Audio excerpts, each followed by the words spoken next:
আসসালামু আলাইকুম। Welcome back to my page Tania কিচেনে সবাইকে স্বাগতম জানাচ্ছি। আর আজকে সবার জন্য নিয়ে এসেছি ব্রয়লার মুরগি আলু এবং রসুন দিয়ে ভুনা। তো এরকমভাবে একটু ইউনিকভাবে রান্না করলে ছোট বড় সকলেই কিন্তু খেতে ভীষণ পছন্দ করে। আর আমরা জানি বাচ্চারা কিন্তু এই ব্রয়লার মুরগিটা খেতে বেশিই পছন্দ করে। তো চলুন কথা না বাড়িয়ে মূল রেসিপিতে চলে যাই। তো এখানে আমি এই মুরগিগুলোকে কিন্তু ধুয়ে পরিষ্কার করে নিয়েছি, আর এখানে সরাসরি আমি কড়াইয়ে দিয়ে দিয়েছি। তো এখানে আমি আদা বাটা দিয়েছি 1 চা চামচ, জিরা বাটা দিয়েছি 1 চা চামচ, আর রসুন বাটা দিয়েছি 1/2 চা চামচের একটু বেশি। আর এখানে আমি বড় সাইজের 2টা পেঁয়াজ কিন্তু বেরেস্তা করে দিয়েছি। আর এখানে দিয়ে দিলাম কিছুটা সয়াবিন তেল, আর এখানে 2টা কাঁচামরিচ ব্যবহার করেছি। আর যেহেতু বাচ্চারা খাবে, তো আমি এখানে 1 চা চামচের মতো লাল মরিচের গুঁড়া ব্যবহার করেছি, আর 1/2 চা চামচের মতো হলুদের গুঁড়া ব্যবহার করেছি।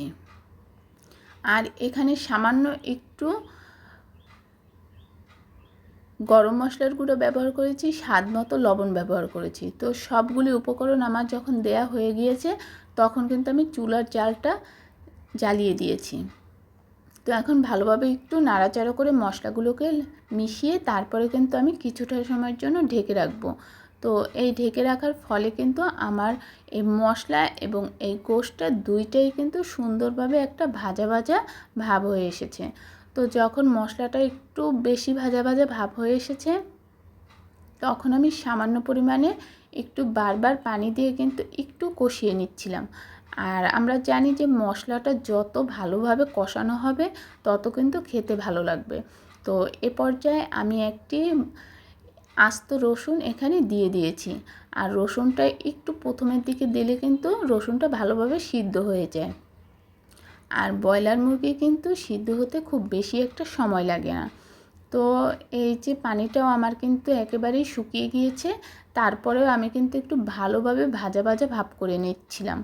তো এ পর্যায়ে আমি এখানে একটা বড় সাইজের আলু ব্যবহার করেছি। যেহেতু বাচ্চারা খাবে, আলু দিলে ওরা খেতে বেশি পছন্দ করে।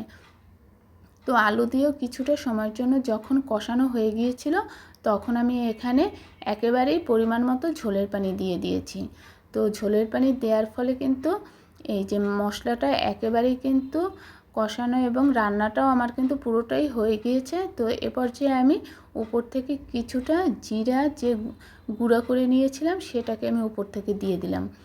আর যে কোনো তরকারিতে রান্নার আগাখানে যদি এরকম জিরা টালা দেওয়া যায়, তাহলে কিন্তু খেতে একটু বেশি ভালো লাগে। তো আলহামদুলিল্লাহ আমার রান্নাটা কিন্তু কমপ্লিট হয়ে গিয়েছে। আর আমি মশলাটা কিন্তু একেবারেই শুকিয়ে নিচ্ছিলাম। একেবারে ভাজা ভাজা করলে এই ব্রয়লার মুরগিটা খেতে কিন্তু বেশি ভালো লাগে। আর এই যে রসুনটা দিয়েছি, এই রসুনটা খেতে কিন্তু গোশের ভিতরে দিলে অনেক বেশি মজা লাগে। আপনারা যারা যারা রসুন দিয়ে এখনও খাওয়া হয়নি গোশ, তারা কিন্তু একবার হলেও ট্রাই করে দেখতে পারেন। তো আলহামদুলিল্লাহ আমার রান্না কমপ্লিট। আর আমার রান্নাটি যদি সবার ভালো লেগে থাকে, সবাই একটু প্লিজ লাইক, কমেন্ট এবং শেয়ার দিয়ে পাশে থাকবেন। সবাইকে আল্লাহ হাফেজ।